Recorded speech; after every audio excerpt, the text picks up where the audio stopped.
안녕하세요. 정형외과 전문의, 외상학 세부 전문의 김한조 원장입니다. 수술한 지 6개월이 지났는데 재수술을 해야 하나요?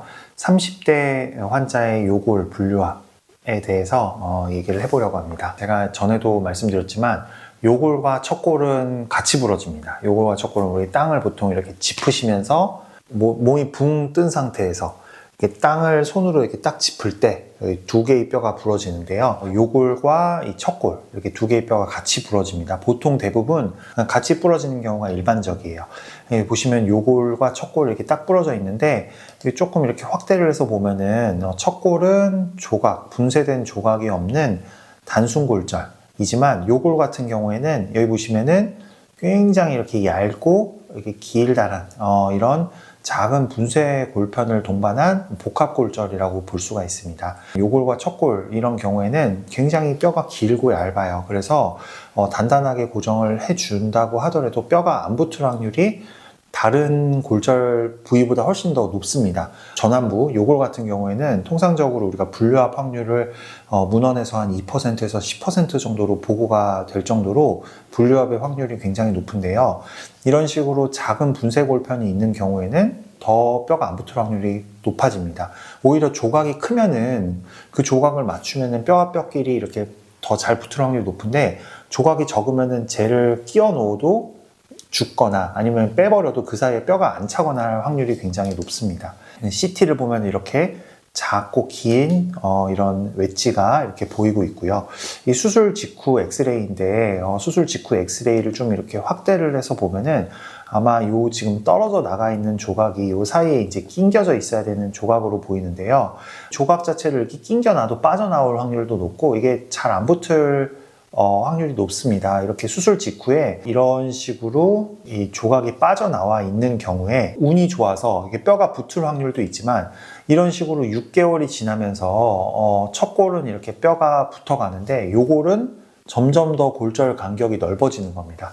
확대를 해서 보면은 수술 직후에는 이렇게 작게 보이던 이런 수술 후에 보이는 이런 갭이 수술 후 6개월째 보면 이렇게 간격이 더 넓어진 거예요. 분류압의 진단 기준은 지연유압은 6개월, 분류압은 9개월 이렇게 진단 기준을 잡고 있지만 뼈가 붙어간다고 하면은 뭐 9개월이든 1년이든 2년이든 붙어가는 신호가 보인다고 하면 기다릴 수도 있습니다. 하지만 이렇게 빠르게 6개월 아니라고 하더라도 점점 간격이 벌어진다? 이거는 금속 고정 실패, 분류압으로 가는 지름길이기 때문에 이런 경우에는 6개월이라고 하더라도 수술적인 치료가 필요할 수가 있어요. 또 환자분께서는 이 분류압 부위에 이제 통증을 호소하셨고 뼈가 안 붙을까봐 회전 같은 걸 많이 안 하셔서 이 회내전이나 회외전 이런 거에 가동 범위 자체도 좀 많이 줄어 있었던 그런 상황입니다.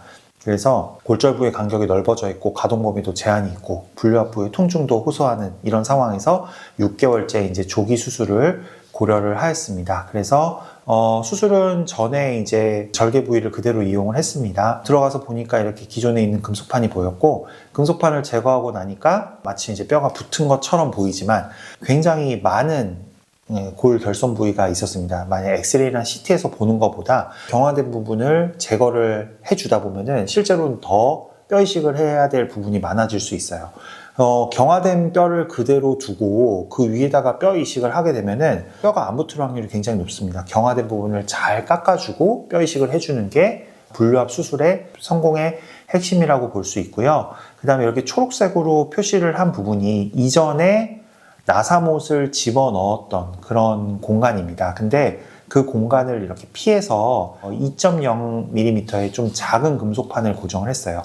그래서 기존에 이제 굵은 금속판이 하나가 있었는데 그 위치에는 2.0의 좀 얇은 금속판을 쓰고 그 다음에 이제 90도를 돌려서 그 새로운 곳에다가 이제 더 길고 두꺼운 금속판 고정을 계획을 하였습니다. 이런 식으로 기존에 있었던 위치에는 2.0 그 금속판을 대고 90도 돌려서 전방에다가 이런 식으로 3.5mm 금속판을 이게 LCP라고 하는 금속판인데요. 한 8개짜리 홀, 더 굵은 금속판을 사용을 해서 고정을 했습니다. 그리고 이 골 결손 부위에 이제 뼈 이식을 해야 되는데 30살 환자분이시고 젊은 환자분이신데 무릎이나 골반에서 뼈를 떼기가 싫다. 뼈를 떼게 되면 아무래도 그쪽에 통증이 남을 수도 있고 안 좋기 때문에 인공뼈 선택을 원하셨습니다. 그래서 BMP 여기 보시면 이렇게 하얗게 조그맣게 보이는 가루들이 이제 BMP인데요.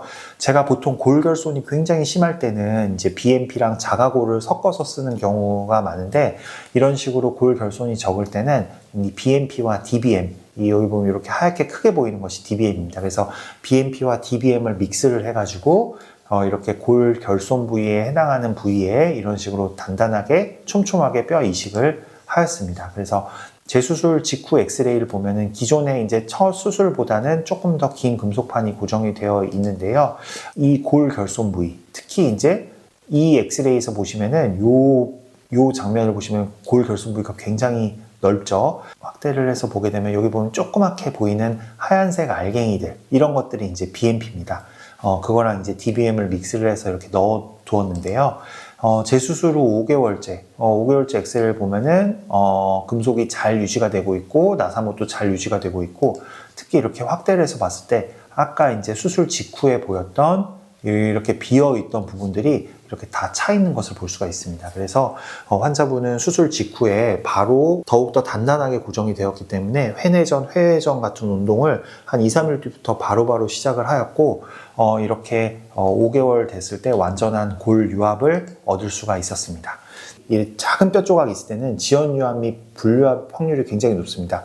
이게 만약에 경골이나 대퇴골이나 아니면 뭐 큰 뼈들 같은 경우에는 이런 일들이 잘 안 생기는데, 쇄골이나 요골, 척골처럼 굉장히 길고 얇은 뼈에서는 이런 작은 조각들이 불유합 확률이 굉장히 높고 실패할 확률이 굉장히 높습니다. 이래서 이런 경우에는 첫 수술이라고 할지라도 뭐 예를 들면 BMP 같은 걸로 골 이식도 고려를 해볼 수가 있는 거죠.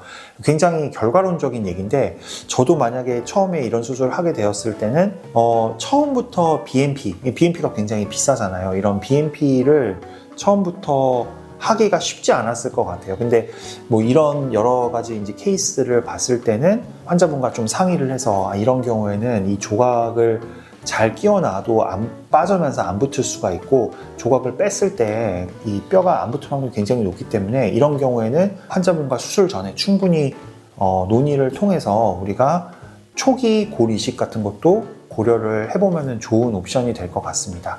그래서 저도 이제 이런 케이스를 통해서 초기 골절에서도 이런 경우에는 확률이 굉장히 높을 때는 BMP나 이런 걸 사용을 해보는 것도 괜찮지 않을까, 이런 결론을 내봤습니다.